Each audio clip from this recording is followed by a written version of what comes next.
అండి, అందరు ఎలా ఉన్నారు? బాగున్నారా? ఈరోజు మామిడికాయ ఊరగాయ పెడుతున్నాను. చూడండి ఫ్రెండ్స్, ఊరగాయ వచ్చేసి నేను చెప్పాను కదా ఈరోజు పెడతానని. ఈరోజు పెడుతున్నాను అనమాట. ఆవాలన్నీ వేసి, ఆవాలు మెంతులు వేసి ఫ్రై చేశాను. మిక్సీకి పొడి కొడుతున్నాను. పొడి కొట్టుకుని ఆడబెట్టుకొని ఇలా నూనె కాంచాను. మెంతులు, కొంచెం ఆవాలు, తెల్లబాయలు వేసి బాగా నూనె కాంచి పెట్టాను. ఇది వచ్చేసి కొన్ని మామిడికాయలు, కొన్ని 3-4 కాయలు మాగిపోయినాయి. అందుకని తురిమి పెట్టాను అన్నమాట. తురిమేసి ఇలా కొంచెం మెంతులు పొడి వేసి, మిరప్పొడి వేసి పెట్టాను. చాలా బాగా వచ్చింది. ఇది అమ్మ పంపించిన ఊరగాయ. ఇది ఓన్గా నేను పెట్టిన ఊరగాయ అన్నమాట. చూడండి ఎలా వచ్చిందో, కలర్ఫుల్గా చాలా బాగుంది కదా. అమ్మ పెట్టిన ఊరగాయ వచ్చేసి ఉత్త నూనె కాంచిపోసాను. మసాలా అంతా అమ్మ వేసి పంపించింది.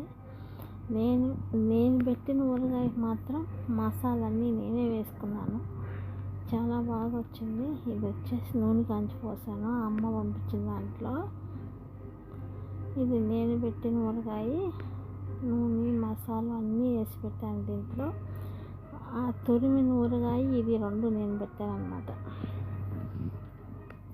చూస్తూ ఉంటేనే నోరు ఊరిపోతుంది. చాలా బాగుంది. వేడి వేడి అన్నంలో అయితే సూపర్గా ఉంటుంది. చూడండి, వేడి అన్నం కొంచెం పెట్టాను, దాంట్లో వేసాను ఊరగాయ, తురిమిన ఊరగాయ. చాలా టేస్టీగా చాలా బాగుంది.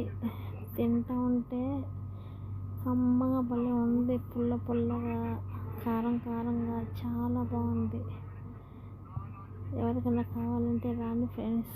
నచ్చితే లైక్ చేయండి, షేర్ చేయండి, సబ్స్క్రైబ్ చేసుకోండి. ప్లీజ్ సపోర్ట్ మీ ఫ్రెండ్స్. ఊరగాయలు మాత్రం అదిరిపోయాయి అన్నమాట. చాలా బాగా ఉన్నాయి. చాలా కమ్మగా కూడా. చికెన్, మటన్ ఆడబాగా. Okay friends, bye friends.